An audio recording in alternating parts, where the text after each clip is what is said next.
Bonsoir à tous et à toutes et bienvenue dans cette nouvelle rencontre d'un endroit où aller, où ce soir nous avons l'immense joie de recevoir Nicolas Roméas. Bonsoir Nicolas. Bonsoir. Nous vous recevons ce soir pour votre magnifique et nécessaire essai qui s'appelle Juste un mot, qui est sorti aux éditions Parole en septembre dernier. Et nous avons la joie d'avoir aussi à nos côtés Jean-Pierre Chrétien Goni, qui est metteur en scène, maître de conférences et surtout directeur artistique de l'espace de création partagé Le Vent se lève à Paris. Bonsoir Jean-Pierre. Bonsoir. Et je ne sais pas s'il est nécessaire de vous la présenter, Frédéric de Guelt, auteur et animatrice ce soir de cette rencontre. Alors messieurs, avant de vous laisser entre les mains de cette experte, je vais rappeler à nos amis participants qui peuvent vous poser des questions par mon intermédiaire et je me ferai un plaisir de venir vous les poser en fin de rencontre. Messieurs, madame, je vous souhaite une belle rencontre et à tout à l'heure. Merci, à tout à l'heure. Merci. Alors, bienvenue dans cette rencontre où on a souvent des romans, plus que des essais, et c'est formidable d'avoir cet essai-là. Et avant de vous cuisiner, évidemment, sur le pourquoi du comment, le titre, le contenu, la force et tout l'irrationnel, dites-moi juste, qu'est-ce qui vous a donné envie d'écrire ce livre ? C'est l'opportunité de cette solitude à laquelle beaucoup de gens ont été assignés au moment des crises du Covid. C'est le fait que la revue que j'animais pendant 23 ans a été obligée de s'arrêter et que ça a été quand même un manque, un vide très violent et profond. C'est principalement ces choses qui, ajoutées l'une à l'autre, à peu près dans le même espace-temps, m'ont donné envie et le courage, si vous voulez, de continuer à réfléchir et de réunir des pensées flottantes, errantes depuis longtemps, que j'avais pas eu l'occasion de fixer vraiment sur le papier. C'est le manque qui a ouvert la créativité alors. Oui, absolument, absolument. Qu'est-ce que vous avez… Mais alors, la revue s'est arrêtée en 2017, je crois. Oui, c'est ça. Et ça s'est continué sur Internet? Ça continue encore? Oui, c'est l'insatiable.org qui existait déjà depuis plusieurs années, mais qui était comme une espèce de véhicule à côté de la revue et qui permettait de réagir plus rapidement, évidemment, puisque c'est Internet. Mais qui maintenant est le seul véhicule dont je dispose. Je dis je cette fois parce que ce n'est plus une équipe, étant donné qu'il n'y a plus de sous du tout. C'est quelque chose que je fais avec des amis talentueux et bénévoles. Mm-hmm.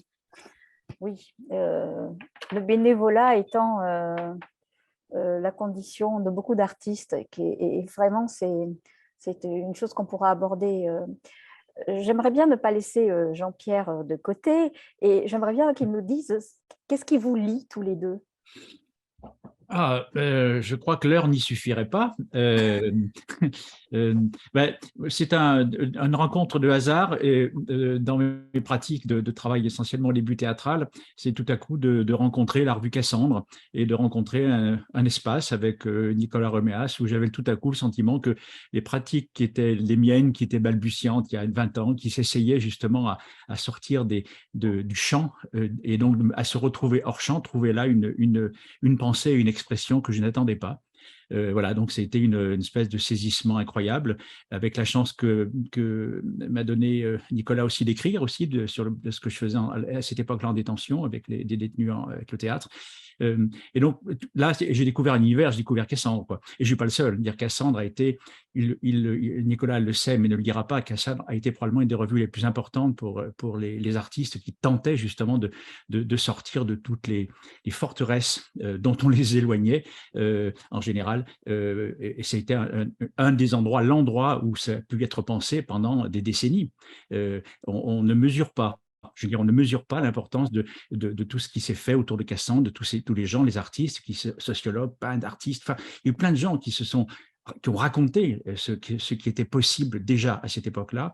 Et moi, j'ai retrouvé dans l'essai de Nicolas tout ce qui était déjà là, au fond, dans la revue Cassandre, mais avec une force dont on parlera sans doute tout à l'heure, une force singulière alors que au début, Cassandre, c'était vraiment un rassemblement de pensées vivaces, éparses, parfois contradictoires, parfois conflictuelles, mais où vraiment il y avait une sorte de vie forte de toutes ces problématiques-là, mais qu'est-ce qu'on fait quand on est artiste dans le monde qui nous entoure, et du coup, qu'est-ce que c'est que ce fichu monde dans lequel on essaye de se débattre, hein.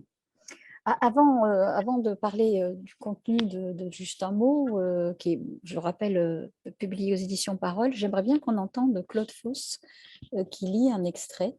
Donc c'est Nathalie qui va nous faire entendre ça.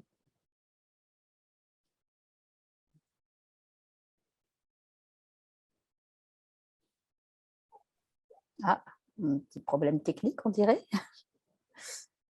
Ce n'est pas une atteinte au texte, hein.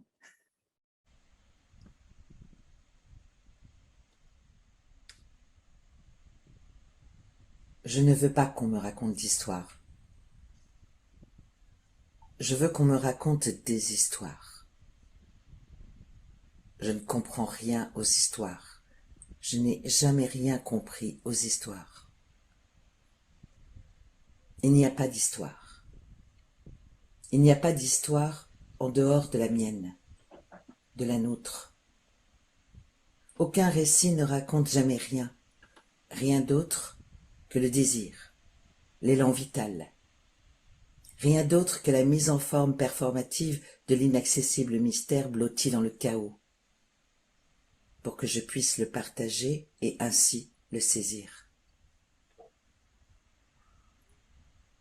Derrière chaque histoire, chant, musique, image, qui m'atteint sans que je sache pourquoi, il y a une équation qui me donne forme, qui me place dans l'immensité du monde à cet instant précis, au-delà de la grande confusion dans laquelle je baigne de toute éternité.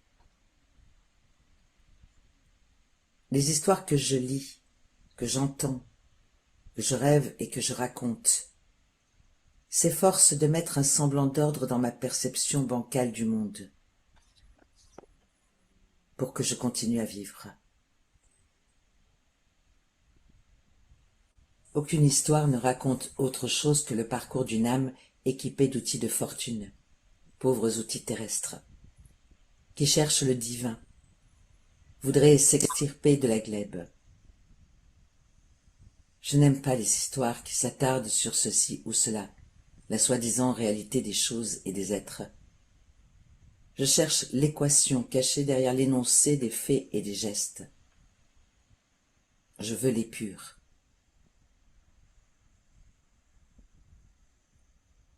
On sait depuis longtemps ce qui se passe, ce qui se trame dans cette partie du monde qui s'étend comme une tache, une menace indélébile de sang noir.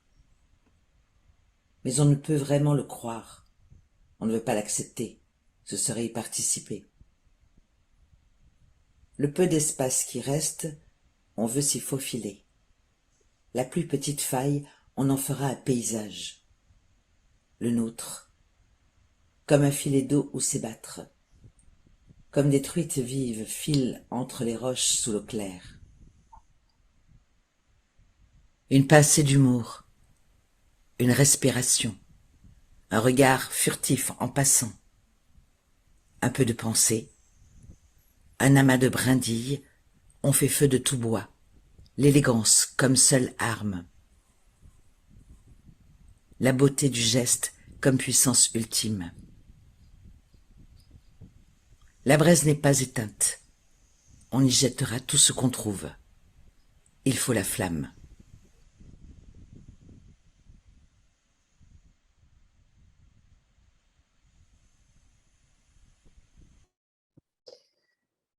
Alors voilà, c'est bien qu'on ait entendu ce passage. D'abord, Nicolas, moi j'aimerais vous poser une question sur le titre. Parce que vous dites juste un mot, mais ce mot, vous ne le dites pas. Et est-ce que le fait de ne pas nommer ce mot, est-ce que c'est un vagabondage? Est-ce que c'est une invitation? Est-ce que c'est un manque, un gouffre? Oui, c'est ça. C'est la tentative, si vous voulez, très personnelle, hein. Je dis très personnelle pour montrer que cette fois, ça n'est pas comme le travail collectif d'une revue, etc. C'est une autre dimension des choses, bien sûr, dans laquelle on peut avouer ce qui est profondément questionnant, mis en doute et d'une manière tellement subjective que on ne se sent pas obligé de prouver ce qu'on dit. On ne se sent pas obligé, si vous voulez, pour moi c'est très important, la forme est très importante là, parce qu'elle indique que il y a des choses dont on ne peut pas réellement parler, qu'on ne peut pas capter de façon ni scientifique, ni finalement rationnelle d'aucune manière, et que si on essaye de le faire, quelque chose échappera toujours. Vous parlez Et là de l'artistique, de tout ce oui, qui est la création? oui, c'est ça, c'est ce qu'on appelle comme ça, voilà. Et j'ai toujours eu le sentiment, en travaillant par exemple avec des équipes qui étaient assignées socio-culturelles, avec ces étiquettes dévalorisantes qu'on leur met pour indiquer qu'à la fois elles ne font pas partie du monde où les choses sont valorisées et que donc il faut qu'elles soient bien contentes de se satisfaire de ce qu'on leur donne. Et aussi que il existe un autre univers donc beaucoup plus important qui est l'art avec un A majuscule. Et cet art avec un A majuscule, je pense que c'est une immense supercherie, une immense arnaque, si vous voulez, d'une société qui ne sait pas valoriser les choses qui sont subtiles, qui sont fines, et qui ne sait que imposer des rapports de domination. Or, tout le monde le sait, tous les gens qui s'intéressent à ces questions depuis longtemps le savent très bien. Il y a tout un univers de l'art qui est un art de domination, qui impose des règles, qui impose des formes, qui impose un comportement face à ce qui se déroule, qui empêche, si vous voulez, la sensibilité propre de chacun et aussi la sensibilité collective de s'exprimer, parce qu'il y a entre cette espèce de château fort, si vous voulez, cette espèce de construction imposante qui est là, et ce qu'on pourrait appeler le peuple, une rangée d'experts, une rangée de gens qui savent, de sachants, etc., des critères, des règles, qui d'ailleurs sont bouleversés à toutes les époques et ne sont jamais les mêmes, mais qui conservent quelque chose de commun, qui est que il y a ce que la société hiérarchique promeut comme faisant partie de ce qu'elle considère comme étant puissant. Alors, il y a des tas d'autres choses, mais il y a aussi une partie de l'art qui est mise de ce côté-là. Donc, on ne peut pas parler d'art quand on parle de choses qui sont fluctuantes, qui se transmettent rapidement de l'un à l'autre, qui provoquent des émotions à peine comptables, à peine dissibles, qui effectivement qui manquent de mots pour être dites. Donc c'est ce que j'essaye de montrer simplement avec ce titre, c'est qu'il manque quelque chose dans notre bagage lexical, dans notre valise sémantique, pour exprimer peut-être l'inexprimable, ce qui voudrait dire que pour parler d'art, il faut être un artiste. Et moi, je pense que c'est le cas, mais ça signifie que tout le monde est potentiellement un artiste. Ça signifie autre chose, si vous voulez, que cette hiérarchie. C'est une autre manière de considérer les choses. Ça signifie que nous faisons appel, quand nous sommes artistes, disons, à la fibre artistique de chacun. Et donc, c'est un dialogue entre des artistes. Ce n'est pas l'artiste avec un A majuscule qui impose son œuvre à un peuple qui doute, qui se pose des questions, qui va demander aux experts ce qu'il faut en penser, etc. Non, c'est autre chose. C'est une manière de communiquer directement avec la fibre artistique de chaque être. Et c'est ça l'utilité de la chose, au fond. C'est que ça réveille quelque chose de cette créativité. Bon, le mot est vraiment très usé, mais en tout cas de cette capacité à faire vivre son imaginaire chez chacun. D'accord.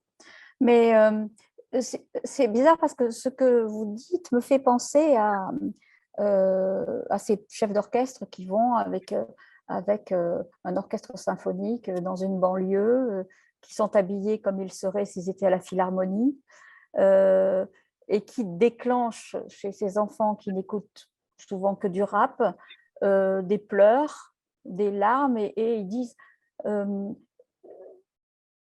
disent juste « ça me fait pleurer ». Et ils disent que ça. Il y a une chef d'orchestre qui fait ça dans le 95. Votre livre est très politique à ce sens-là, c'est-à-dire que vous critiquez quand même assez fortement ceux qui vont dire ce qui est de l'art et ce qui n'en est pas. Et vous revenez aussi sur toute la sensibilité qui se déclenche quand on est face à un art, à un mouvement artistique, à un geste artistique, à un tableau. Est-ce que c'était voulu, ou alors vous avez laissé la plume partir, ou est-ce que cette dimension politique était voulue? C'est-à-dire, à un moment donné, c'est un point de vue. Hein. Ce que je dis, c'est que quand on dit l'art et politique, pour moi, c'est absolument une évidence. Hein. Politique, vous connaissez le sens du mot grec, hein, c'est la vie de la cité, ça concerne donc chaque citoyen sans exception. Par ailleurs, quand on dit l'art est thérapeutique, par exemple, en inventant cette notion d'art-thérapie, je pense que c'est aussi inclus à l'intérieur, donc c'est pas la peine de noter le mot en plus. Si on dit que l'art est, qu'est-ce qu'on pourrait dire d'autre, quelque chose de social, c'est une évidence absolue. Je pense que le problème que nous avons, c'est que nous divisons les choses, depuis plusieurs siècles, nous divisons les choses d'une manière beaucoup trop segmentée pour qu'on puisse comprendre que certains nœuds qui sont inextricablement liés, certains fils qui sont inextricablement reliés entre eux, produisent l'effet qu'ils produisent à cause de cette liaison. Et que le fait de les diviser, de les séparer, de dire l'art est politique, l'art est ceci, l'art est cela, etc., nous oblige à considérer les choses en mettant les lunettes du spécialiste à chaque fois, et donc en nous empêchant de ressentir l'effet produit réellement, qui est un effet mêlé. C'est cet entremêlement, cet enchevêtrement qui est efficace. Or, si c'est politique, c'est parce que je vous apprendrai rien en vous disant que la société dans laquelle on vit n'a pas du tout intérêt à ce que cette fonction humaine fondamentale qui est, disons, si on veut parler vite, en employant des mots que tout le monde comprend, une fonction poétique, c'est une fonction poétique au sens de poiein en grec qui veut dire faire, créer, c'est-à-dire qui est à la source de toute la création. Hein. Poéienne, c'est la source de toute création, c'est pas simplement la poésie telle que nous l'entendons aujourd'hui après des siècles de grande poésie française. C'est cette matrice originelle dont, par exemple, encore aujourd'hui, sur d'autres continents, en Afrique, en Asie, on va partir pour faire de la musique, pour faire de la danse, pour chanter, pour faire de la poésie, pour faire du conte, etc., etc., au moment où on en a besoin, mais sans séparer les choses, sans dire là c'est de la danse, là c'est de la poésie, là c'est ceci, etc., mais en conservant cette richesse de choses qui sont reliées entre elles sans pouvoir être divisées. Et ça, c'est profondément politique dans le sens où cette société, le premier moteur de la société dans laquelle nous vivons, c'est qu'elle divise, qu'elle sépare. Voilà, c'est ça qui me paraît le plus important.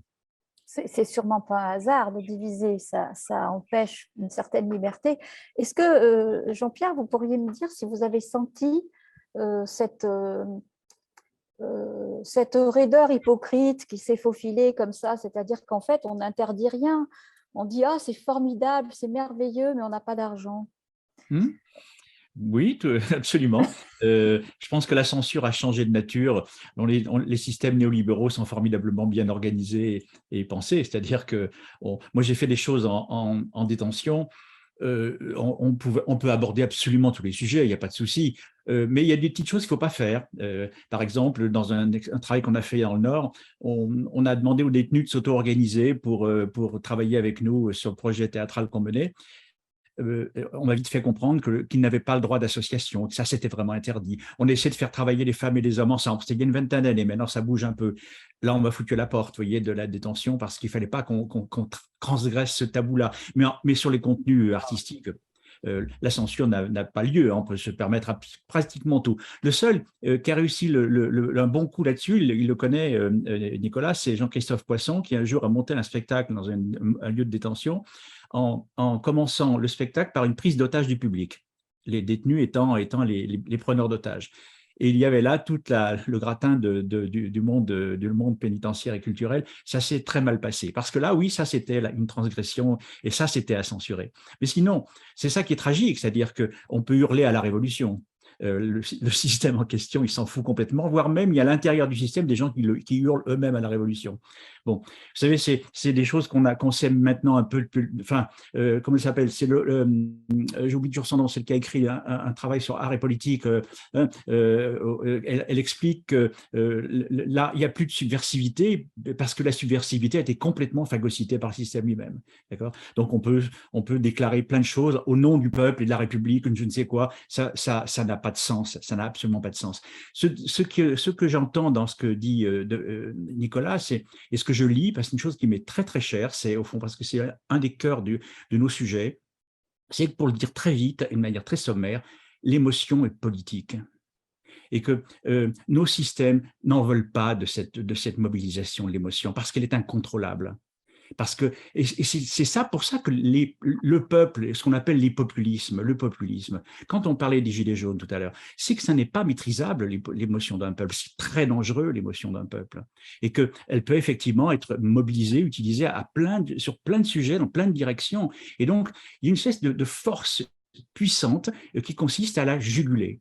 Et peut-être que l'art fait partie, d'une certaine manière, des forces qui permettent de juguler ça. C'est-à-dire, il faut exprimer son émotion au bon endroit, au bon moment. Je prends le cas oui, c'est le problème des théâtres. Les théâtres, qui va au théâtre? C'est parce que c'est des endroits, alors je vais être un peu provocateur aussi, c'est des endroits où on jugule l'émotion. Parce qu'on la met dans des cadres, dans des catégories, on la met dans des façons de faire qui sont reconnues par tout le monde, on sait comment y aller, on sait comment s'habiller, on sait comment se comporter, il y a des choses qu'il faut faire, pas faire. Enfin, tout ça, dans des lieux qui sont des lieux de création, est assez effrayant. Alors bien sûr, plein d'artistes ont essayé de sortir de là, uniquement à cause de ça. Hein, comme disait l'un d'entre eux, pourquoi est-ce que je suis parti faire du théâtre dans la rue? C'est parce qu'il faisait trop froid dedans, dit-il. Hein, c'est le gars de l'Utopie qui raconte ça. Donc, vous voyez, ce que je veux dire, c'est que la nature politique de l'émotion est une vraie question. Alors, je n'ai pas de réponse, je ne dis pas que ce n'est pas une injonction à de l'émotion débridée à tout moment, mais c'est qu'il y a vraiment quelque chose qui se joue. Et la question de l'art et de la culture prennent en compte cette question-là et le travaillent constamment. Alors, comment on le fait? Je pense qu'il y a vraiment des réponses d'une certaine manière dans le livre de Nicolas. C'est-à-dire, comment est-ce qu'il est possible de laisser place? Alors, il parle beaucoup de ces fissures, de ces irruptions, de ces endroits où elle s'échappe, où elle apparaît là où elle n'est pas attendue. On n'est pas sur des discussions sociologico-anthropologiques massives. On est sur du singulier. Et c'est l'émotion, j'allais dire, c'est l'émotion singulière qui est la question la plus vive et qui est probablement politiquement la plus dangereuse. C'est pas l'émotion collective. On a tous les moyens, ils ont tous les moyens de dominer ça. C'est l'émotion singulière qui pose cette question. Donc, oui, bien sûr qu'on l'équipement des systèmes institutionnels est extrêmement bien organisé pour empêcher ça. pour faire en sorte que ça ne fonctionne pas, même si partout, comme toujours, hein, on n'empêche pas l'eau de couler, vous savez ça. Partout, il y a des fissures, partout ça coule, partout, il y a des gens qui font des trous pour que l'eau passe et qu'on ne les voit pas, mais ça passe quand même, bien heureusement. Moi, je suis un fiefé optimiste là-dessus. Hein, la catastrophe, si elle a lieu, elle aura lieu, mais elle aura peut-être lieu avec beaucoup de fissures et beaucoup d'endroits où ça va naître et sortir. Hein. Ce n'est pas par hasard, disait Hölderlin, qu'il y a des poètes en temps de détresse, hein, temps TEMPS, dans des époques de détresse. Hein. C'est parce que précisément, c'est leur fonction qui s'assume. Voilà. Ça, c'est la première chose que je voulais évoquer. La deuxième, c'est relativement toujours au système qui est en cours, c'est celui de la domination de l'excellence. Il évoquait ça, Nicolas, autour des productions du monde socioculturel. Alors, il y a beaucoup à dire sur la manière dont il a évolué depuis les années 45 et comment cette extraordinaire puissance qui a donné lieu de Copeau à Villard à vraiment une ouverture des pratiques dans l'univers social, comment ça s'est complètement rigidifié c'est maintenant juste un dépôt qui s'est professionnalisé. C'est devenu de l'animation, va vite, on occupe les gens, etc. Ça s'est mis au service d'un système bien en place. Non, ce qui se raconte dans cette histoire de l'excellence, c'est vraiment le critère qui ferait que là, on est dans l'art, là, on n'y est pas. Oui, c'est ce qu'on disait tout à l'heure sur qui décide. Voilà. Je voudrais juste citer une phrase du livre. Le geste artistique, en créant des langages irrationnels, est chez nous aujourd'hui l'ultime témoin actif d'un processus qui doit s'appliquer à l'ensemble de la vie. Il témoigne de l'indispensable incompréhension de certaines choses, de la nécessité de préserver l'inconnu, c'est-à-dire, si le mot n'était presque inutilisable, d'une relation sacrée à ce qui existe à nos yeux et pourtant nous échappe. Oui. Si je vous permettez juste un petit mot là-dessus, je terminerai, c'est que à la place de cela, Nicolas, il met quelque chose dont je me saisis aussi de plus en plus, c'est la question du précieux. Ce qui vaut, c'est ce qui est précieux. Et ce qui est précieux, ce n'est pas ce qui vaut au sens de la valeur marchande. Il a une phrase que je me permets de citer, une petite expression, il dit à un moment, le presque rien précieux. C'est de ça dont il s'agit. Et ça, si le précieux se met à être au centre de l'évaluation de ce qui se produit, de ce qui se fait, du regard qu'on porte sur lui, alors la question de l'excellence, c'est une toute petite partie de cette question du précieux. Est-ce que je peux ajouter quelque chose sur l'histoire des rapports avec la politique? Oui, bien sûr, et j'aimerais qu'on y revienne d'ailleurs parce que je voudrais savoir le lien que vous faites avec ce phénomène des Gilets jaunes auquel vous comparez d'ailleurs des révoltes qui ont eu lieu aux États-Unis dans les années 60. Oui, là, c'est parce que j'ai eu la chance de recevoir ce bouquin qui est de textes réunis par Alice Debord, il n'y a pas si longtemps que ça, il y a quelques années, qui est absolument bouleversant parce qu'on connaît souvent de bord le côté violent, sec, impitoyable de la société du spectacle, mais là, il y a une pénétration à l'intérieur d'un univers qui est celui des Noirs de Watts, donc une espèce de ghetto à côté de Los Angeles où les gens à un moment donné se sont révoltés un peu avant 1968, je crois que c'était en 67, il me semble, et où il s'empare de cette question pour faire comprendre que non, les pauvres, ou en l'occurrence les Noirs de Watts, mais c'est une lutte de classe, c'est pas une lutte de race, donc les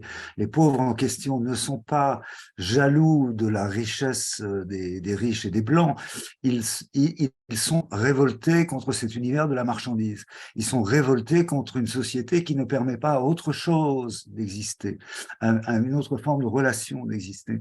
Et j'ai trouvé ce texte de Debord, qui est assez peu connu, absolument magnifique et vraiment un très très bel exemple de ce que nous vivons nous aussi et ce que je trouve que les Gilets jaunes ont exprimé plutôt très bien, qui est la question, c'était pas du tout une histoire de prix du diesel, ça c'était un déclencheur. La question c'était dans quel mode relationnel vivons-nous, parce que ce qui a été fait par les Gilets jaunes, ce sont des réunions, des rencontres, des moments, des nuits ensemble, des nuits entières passées ensemble dans le froid, n'est-ce pas, autour d'un feu, etc.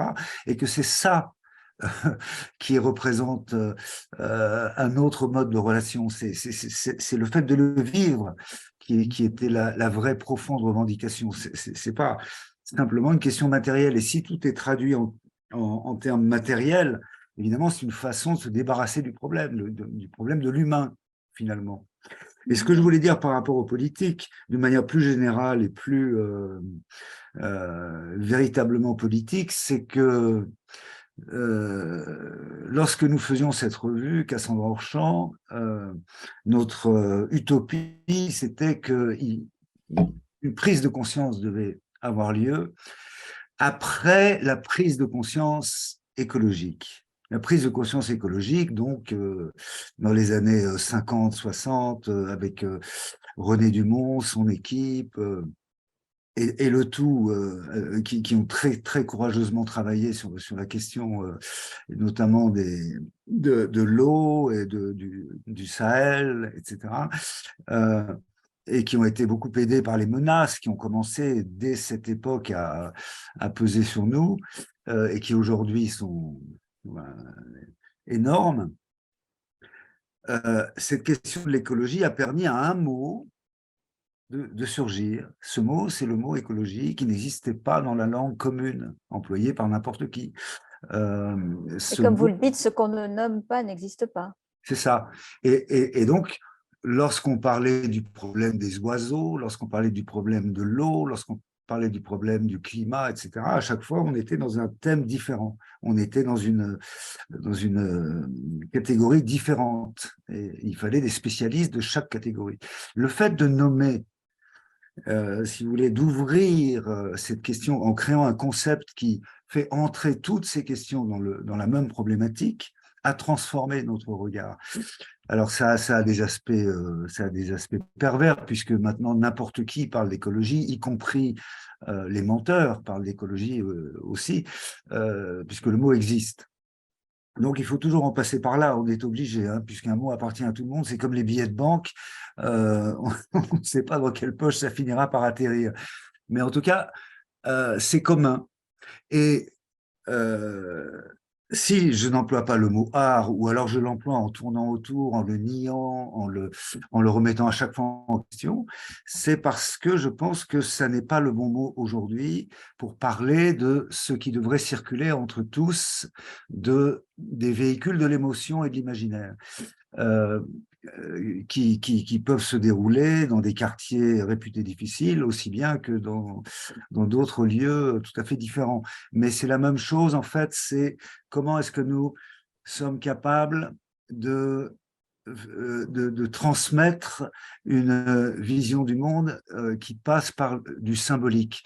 Le symbolique, ça n'est pas quantitatif. On ne peut pas quantifier le symbolique. Si vous dites qu'un tableau de Van Gogh est très important parce qu'il coûte très très cher, vous n'avez rien dit sur Van Gogh, mais vous avez dit beaucoup sur cette société. Vous montrez ce que cette société est capable d'en produire. Mais en réalité, la valeur de l'œuvre n'a rien à voir avec le prix qu'elle coûte, ni avec le nombre de gens. Et là, tout le monde ne sera pas d'accord avec moi, mais moi je dis ça, personnellement, ni avec le nombre de gens qui assistent ou qui la reçoivent ou qui y participent. La valeur de l'œuvre a à voir avec sa puissance, et sa puissance est symbolique. C'est-à-dire qu'elle peut transformer la vie d'un être, elle peut transformer la vie d'un groupe, etc. En tout cas, elle peut contribuer à ça. Elle peut contribuer à ça dans la mesure où on ne s'y arrête pas, on ne la considère pas comme un objet qu'on va mettre tout au sommet de nos valeurs hiérarchiques, pas comme un objet, mais comme un véhicule qui fait circuler les choses. Et c'est très différent. Et si je dis que cette question-là est politique, c'est parce que je pense que la question de l'écologie est évidemment une question fondamentale, mais la question de l'écologie, c'est tout ce que nous voyons à l'extérieur de nous et nous oublions de nous y inclure. C'est-à-dire que nous parlons de la Terre, la planète Terre. Ça, c'est les anglo-saxons qui ont lancé ce concept. Il faut sauver la planète. La planète, je rappelle simplement que ça n'existe pas. La planète, c'est une construction de l'esprit humain. C'est ce que nous en percevons. Nous percevons qu'à un moment donné, nous avons besoin de tel ou tel élément issu de la nature, de l'eau, du feu, etc. Mais c'est nous qui avons cette vision-là. Donc, Oui, Jean-Marie Pelt disait d'ailleurs, on n'en a un peu rien à faire de sauver les baleines si on n'est plus là. c'est ça. Et donc, la question véritable à laquelle on devrait oser aboutir, c'est l'être humain. Ce n'est pas la planète, c'est l'être humain. C'est-à-dire l'être humain aussi vécu de façon intérieure. L'intériorité de l'être humain et comment cette intériorité circule ou ne circule pas. Comment nous sommes capables d'être des êtres humains dotés d'un imaginaire, dotés d'outils pour faire cet imaginaire. Et parmi ces outils, ces langages qui permettent à nos imaginaires de s'exprimer et de circuler, il y a évidemment toutes les formes artistiques qui ne sont pas autre chose que l'invention de langages lorsque la langue commune, celle que nous employons maintenant, n'est pas suffisante à dire les choses, n'y parvient C'est plus. extrêmement dangereux, l'imaginaire. Voilà, c'est ça. L'imaginaire, c'est extrêmement dangereux pour un univers qui veut transformer les humains en robots.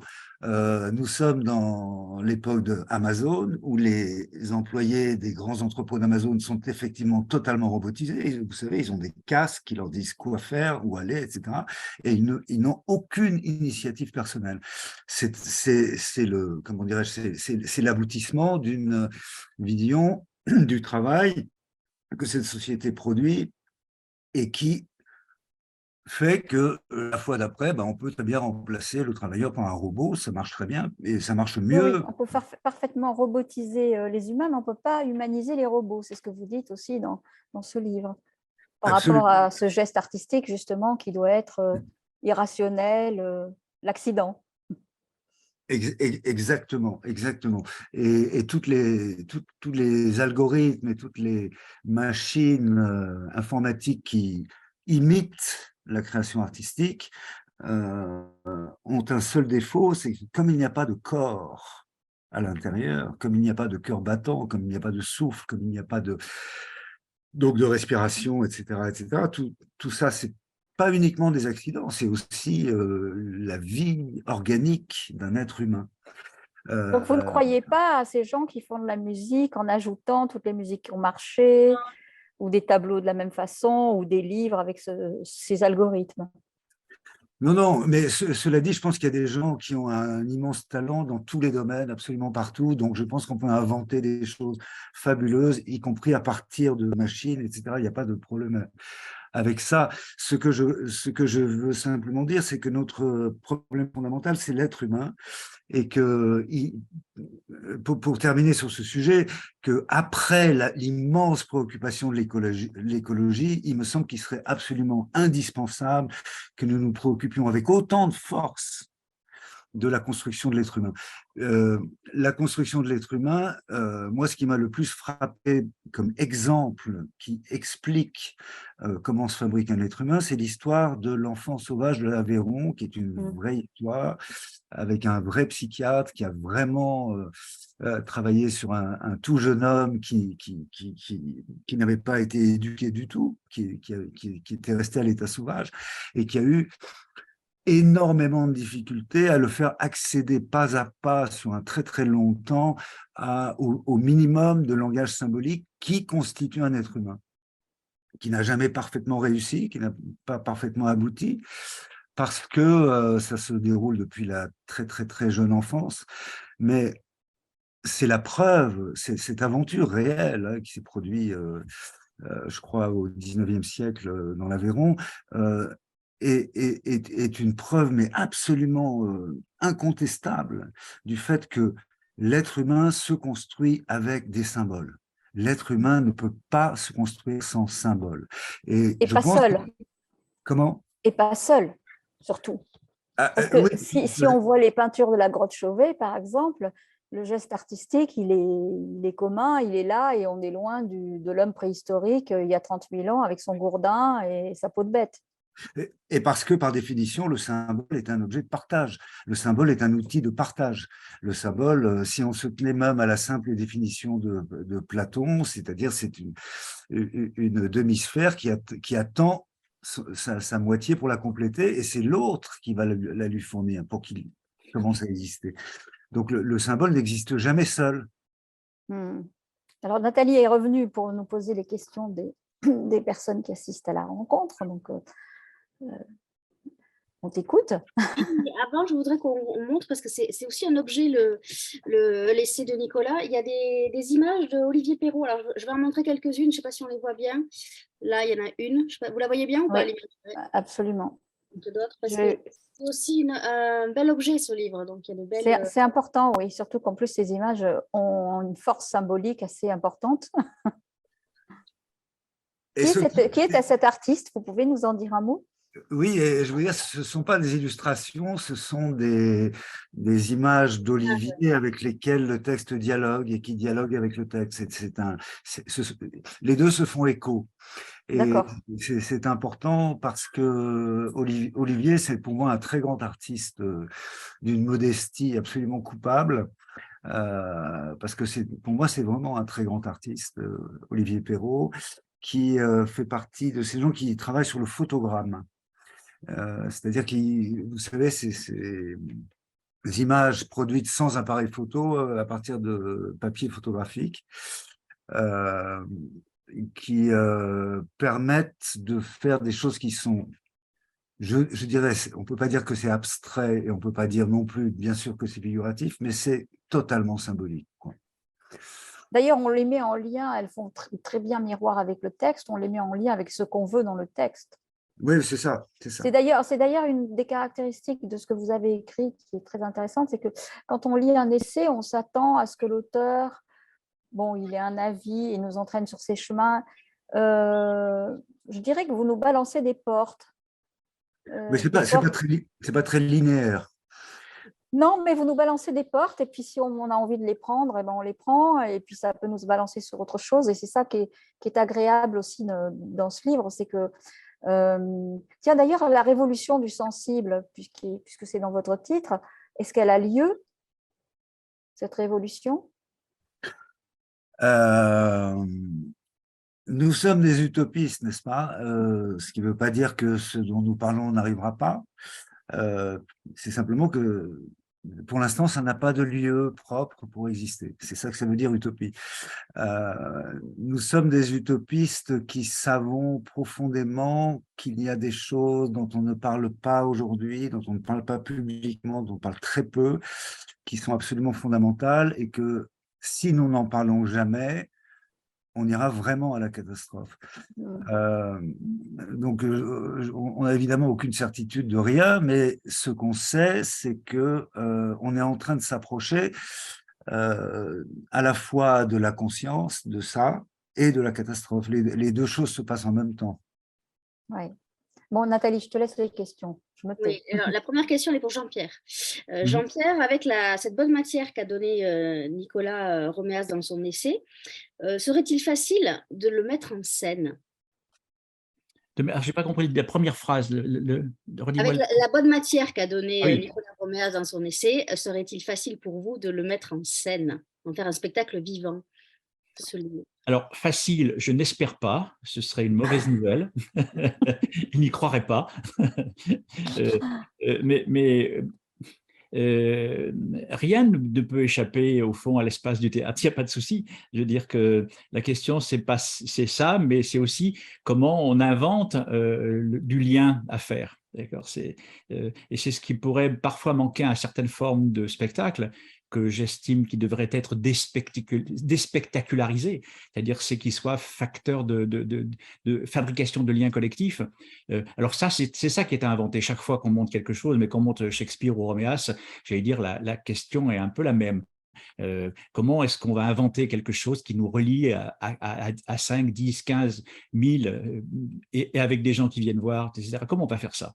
Donc oui, bien sûr. Je pense qu'on peut même le danser, son texte. Et je pense que il a une idée là-dessus. Oui, alors justement, puisque en fait, je disais parce que je me préparais à ce qu'il y ait des controverses et des choses qui ne soient pas du tout bien entendues dans ce bouquin et que je voulais expliquer qu'il s'agissait d'une provocation au sens étymologique du mot provocare, c'est-à-dire lancer un appel pour obtenir une réaction. C'est ça que ça veut dire, provocation.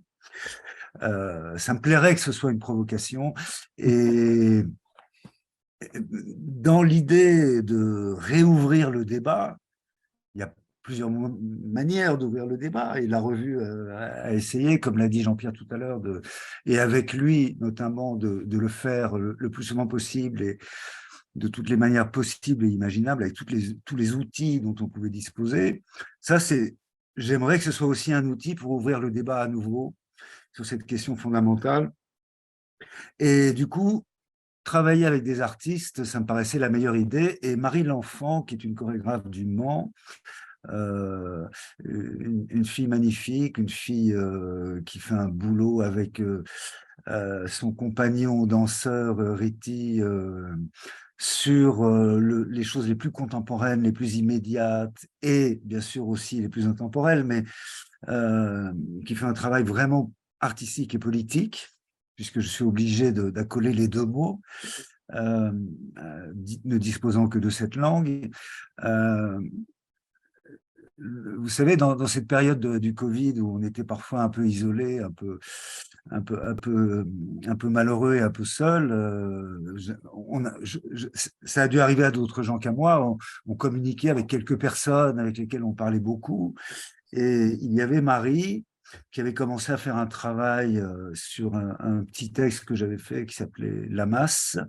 Et je lui ai proposé d'essayer de regarder s'il pouvait faire quelque chose avec juste un mot. Juste un mot, c'est en fait un texte qui est à l'intérieur du bouquin, qui a fini par donner son titre au livre, mais c'est une espèce d'incantation bizarre, écrite à ma manière, un petit peu dans le souffle, qui n'est pas du tout un texte raisonnable, hein, qui est un texte déraisonnable.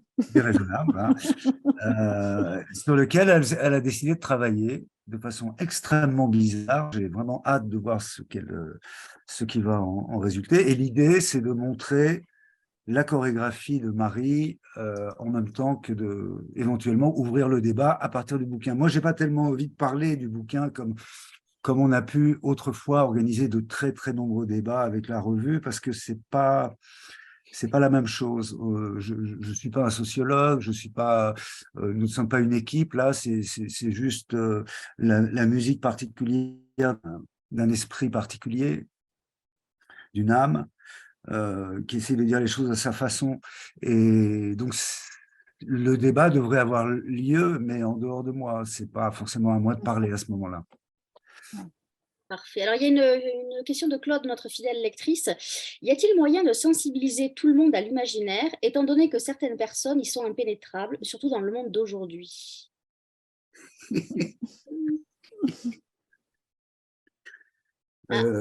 Jean-Pierre, moi, je ne pense pas du tout que personne n'est impénétrable aux imaginaires. Mais je pense qu'il y a des imaginaires qui sont tellement dominants qu'on pense que ce sont les nôtres. D'accord. Nicolas utilise cette jolie phrase, cette jolie pensée d'Édouard Glissant en disant quelque chose comme « on ne transformera pas le monde si on ne transforme pas les imaginaires ». Mais il y a des imaginaires, il y en a partout. Je veux dire, on pense que par exemple, les gens qui sont, comme tu le dis, Nicolas, du business plan et du management, ils ont des imaginaires. Ces imaginaires sont plats, sont peut-être conformes. Il y a des variations et singulières ici ou là, mais ce sont des imaginaires. Donc, je pense que la question, c'est plutôt d'ouvrir les gens à d'autres imaginaires.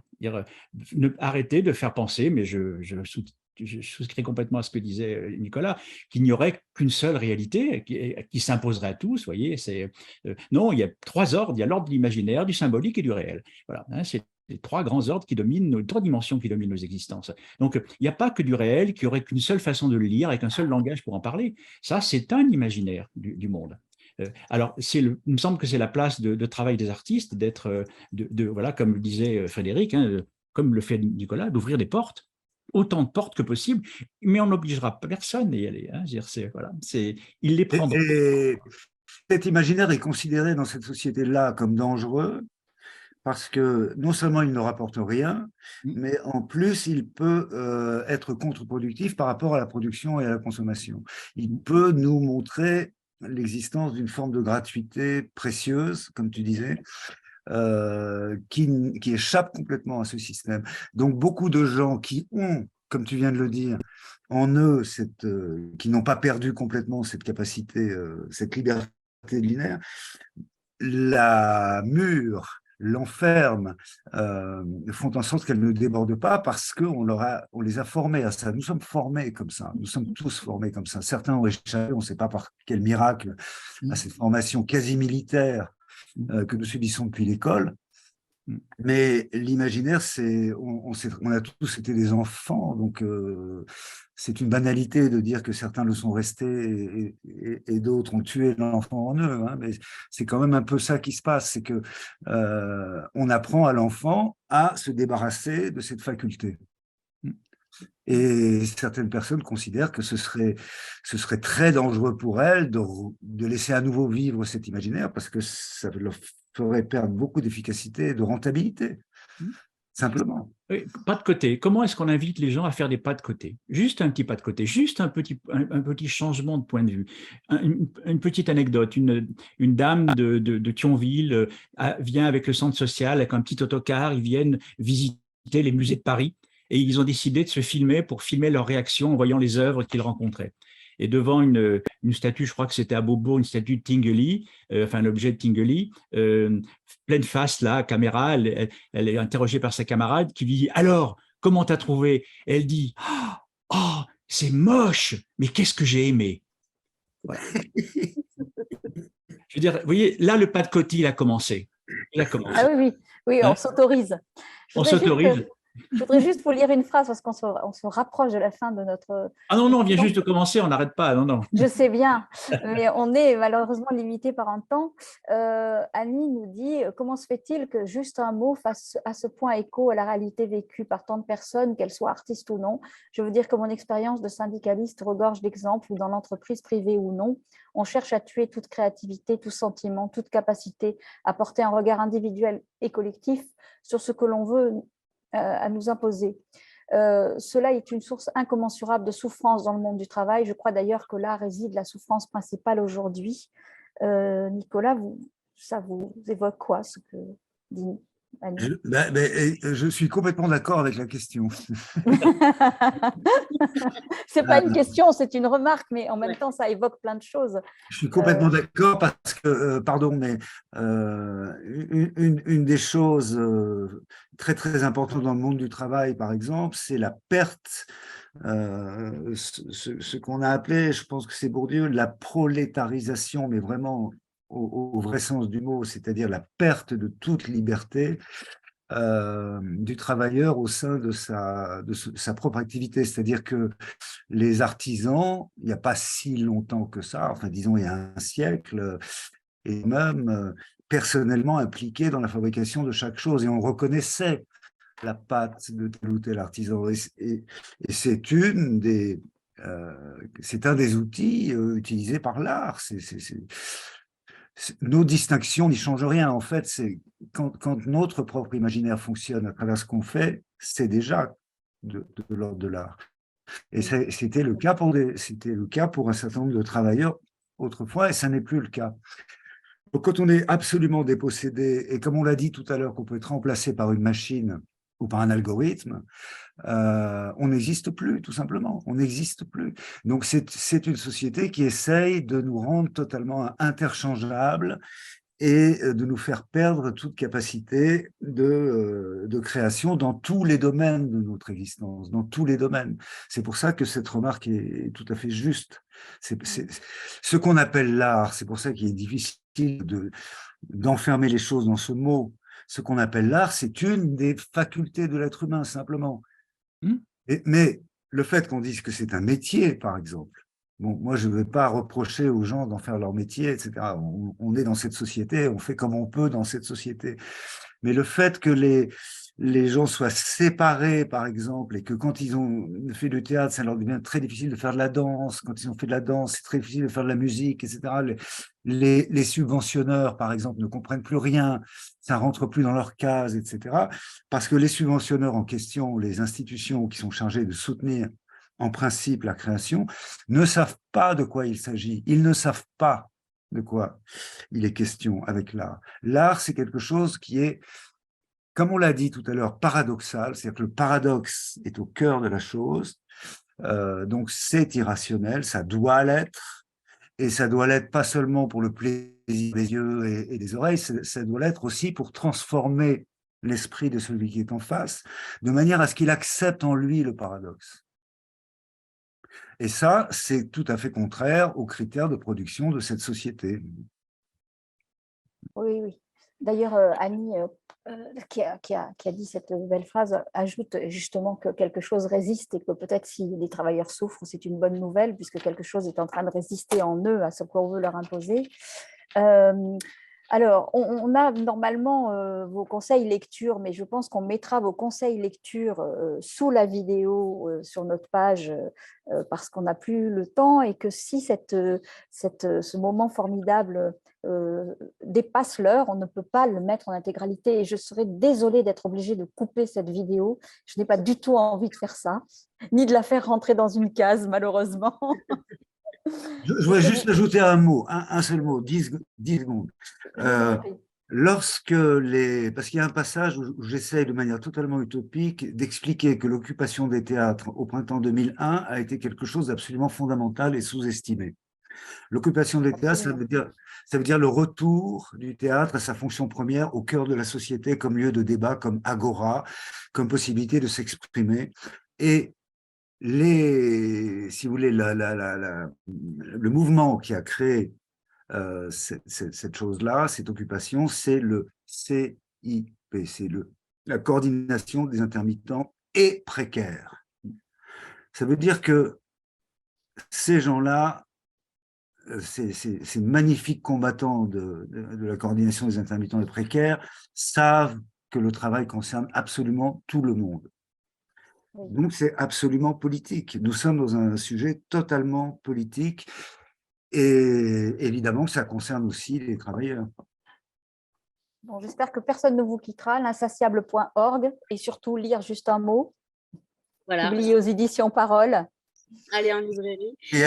Et aller voir ce qui se passe au Vent se lève à Paris. Oui, je remettrai toutes les infos sous la vidéo. Nous, on se retrouvera lundi 5 décembre avec Sarah Soquet pour un livre qui s'appelle Les 1000 livres qui donnent envie de lire, paru aux éditions Glénat. Donc, allez en librairie, achetez juste un mot de Nicolas Roméas et allez voir ce qui se passe. Je remettrai les coordonnées du côté de Jean-Pierre Chrétien-Goni sur Le Vent se lève. Voilà. Donc, merci messieurs d'avoir été avec nous ce soir pour parler de cet essai. Si nécessaire, voilà, allez en librairie. Je vous souhaite une belle soirée. Merci aux éditions Parole et à très bientôt.